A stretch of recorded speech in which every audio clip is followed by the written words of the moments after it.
Hi, I'm Sonia Folayon, and welcome to the Mind and Mana channel here on YouTube. Here, we center the concerns and voices of Black women, particularly around finances, moving abroad, taking some time out for a personal sojourn, and living our best lives. Why do I call it Mind and Mana? Well, it's because I know that whatever we think about expands, and because God provides something for us every day. We just have to go out and look for it. So today I want to talk a little bit about how we can prioritize our mental and physical health in relationship to workplace demands. And again, this is just part of our looking at our relationship with work and labor, knowing that oftentimes as Black women, our work has been undervalued, devalued, and because we have an ongoing wealth gap still in our communities based upon historical considerations. So, if any of this sounds of interest to you, please do like, subscribe, and share. Hit the notification button bell so that you can know when I do post something new. Um, and I think that's it. So, let me just talk. Let me just begin by I have 6, 7, 8 things, 10 things that I want to talk about briefly in terms of how we can prioritize our mental and physical health in relationship to our workplace demands, how we define that. So the first thing is, of course, make time for yourself. Make sure that you're setting some time for yourself every day, even if it's just a few moments. Um, and make sure that you're doing something that you enjoy, and make sure that you have a chance to relax, take some deep breaths in, and just savor those moments. Maybe it's your moment over your coffee or your tea, taking in the aroma of that. Maybe it's when you are reading your scriptural verses in the morning, or maybe it's when you are concluding your prayers. Maybe your prayer time is part of what you are setting aside. It could be reading a book, taking a walk. If you have more time, it might be time that you set aside to take a class. But make sure that you're setting aside some time for yourself every day.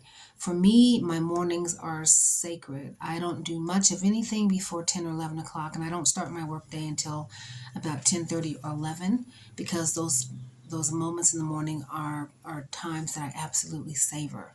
I'm also a night owl, so morning is not always the best time for me to be the most coherent, um, but I do savor those mornings.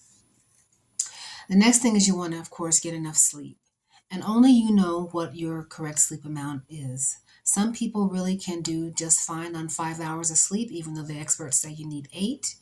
If you're functioning and feeling good at 5, you're not groggy headed or foggy, you can get what you need to have done, and you have energy throughout the day, then do you. No one can tell you about your sleep schedule. But if you know that 5 hours means that you're going to be a bear in the morning, you're not going to be able to focus, you're not going to be able to be your best, add those extra hours and be consistent about that. Give yourself the time that your body needs. Our bodies rest and repair and regenerate during our sleep, so um, we don't want to neglect that part of our lives. It's so important for our longevity and our physical health, our mental health too. The third, of course, is to really watch what you're consuming. You want to eat healthy food. You want to have a balanced diet that's going to help you stay energized and focused and on point. You want to really look at the labels of the food that you're eating. Really, really look at those labels and really ask yourself if what you're putting into your body is fuel that your body needs. And the older that you get, the more important that you are staying true to what your body is going to need to function and to function well. Let's not overlook the importance of eating what we need to eat to sustain ourselves. Exercise, exercise, exercise. It's a great way to release and relieve stress. It's good for our mental health, keeps our bones and keeps our joints moving and lubricated. We feel better. We can tighten up those muscles, those joints, those ligaments, get things moving, get the blood flow. Um, it's an awesome thing. What I've been doing is I've been doing Pilates at home. Um, I've really been enjoying my exercises. I have an app that I use. I use the Better Me app, and I have really, really enjoyed using that app, seeing the progression. I have a 2-year goal for how I want to look on my next big zero birthday. And I've got a photo shoot in mind. So I'm on the path. I'm on the path. Y'all watch. Y'all wait. Y'all just wait and see what I'm looking like at 70. Okay. The next one is to want to take some breaks. Uh, take regular breaks throughout the day to give yourself a chance to recharge and regroup. I am finding now that I'm working at a couple hour intervals, then I'll get up and I'll take a walk. I'm really fortunate to be here on a beautiful lake here in Mexico, and I will walk along the lake and get some fresh air. Maybe stop and get something, um, maybe a pastry, or I might get some frozen yogurt or something. And then I'll come back and work for another couple hours. So make sure that you're taking some breaks throughout the day. Don't work all day, and the end of the day comes and you haven't had your lunch, you haven't had a rest. Stop taking your breaks at your work desk, eating at your work desk. Get up, walk around, move some. That's part of evaluating your relationship with your work. Find some time for yourself during the day to take care of what you need. The next one is to talk to someone. If you're feeling overwhelmed, if you're feeling depressed, if you're feeling stressed, talk to someone, talk to a friend, a family member. If it's an ongoing issue, and you know it's an ongoing issue, then don't stress your family members about it because they're not going to be able to help you. If you haven't been able to solve it, talk to a professional. It works. It's worth the investment. If you're in a workplace where you don't feel like yourself, where you can't be yourself, where you don't feel that your voice is heard or recognized, where you don't feel you're getting the attention, the money that you need, talk to a professional. Work that thing out so that you can find a way out to be in an environment that's going to work for you. Talk to someone. Don't keep all of the stress and the negative energy bottled in. The next one is so important, and that's setting boundaries. Set boundaries with your work, just as we were talking about just a moment ago, and make sure that you stick to them. Find ways and the places that you can say no and live with it. In order to have a healthy work-life balance, you've got to know what your boundaries are. You've got to know what the company expects of you, and you also have to know what you need and what you're able to do within those parameters.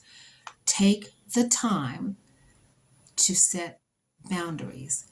Even in a constricted space, there are ways that you can set boundaries and know where you're willing to go and where you're not willing to go. Okay? Set those boundaries. Set boundaries in all of your relationships, including the one that you have with work. Explore other options if you need to.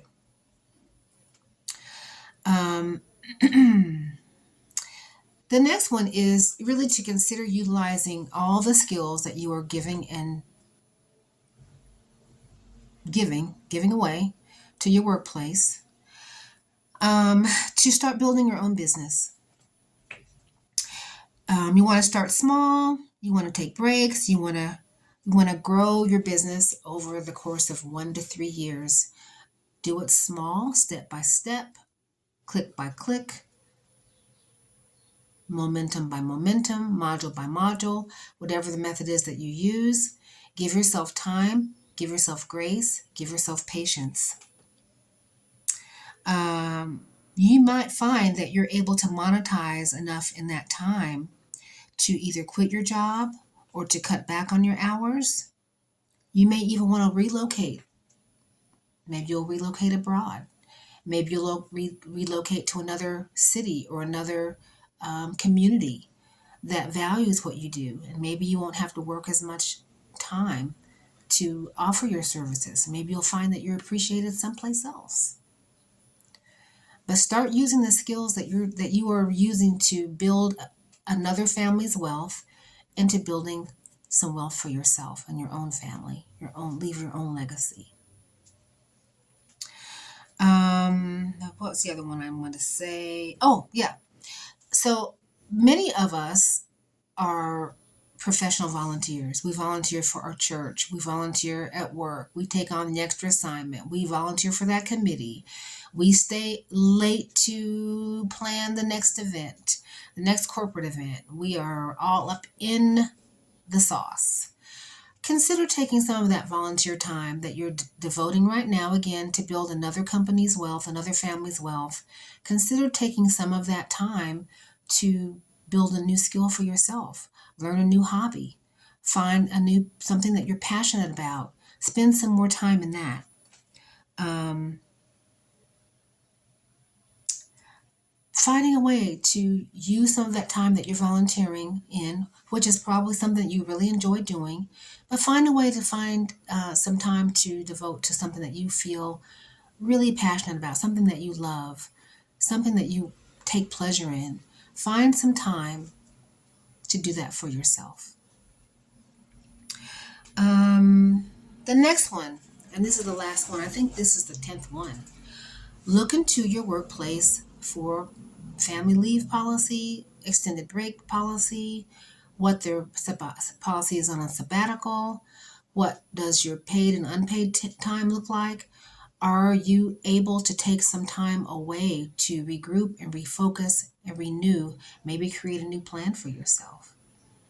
Look into what your workplace policies are and find ways to use that time for your benefit. Maybe you can take some time to go on a retreat. Maybe you can take some time to go on a residency. Um, Maybe, you love writing. Maybe instead of taking a traditional vacation, you'll go on a writer's retreat.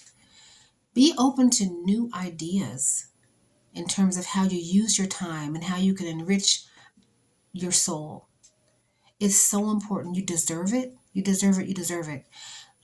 Look at your workplace as an opportunity for you to grow and develop. Not only are you building a family's wealth and being a service to our community, providing a needed service to a job, to a community, but also know that that job can also be a great gateway for you to develop skills that you're going to use for the rest of your life, the second half of your life maybe, to create something new for yourself. Having a job it's a tremendous blessing. It really is. But you want to really start understanding how you want to make that work for you. Um, Again, as one of the things I want to go reiterate is starting a business is an important thing that you can do, utilizing your skill set that you've already developed into creating something new and dynamic for you. And that way you also are able to reap some tremendous tax benefits from your blessing job that can come right back to your house and your household. You can get a lot of that money back if you have a business, by knowing how to really, really, really, really, really work that tax code. Okay, so those are just some things to think about, how you can prioritize your mental and physical health in relationship to what your workplace is demanding of you. I hope this is helpful. Reach out to me if you have any questions. Certainly do include your comments in the comments below, and I look forward to seeing you the next time. Thanks so much.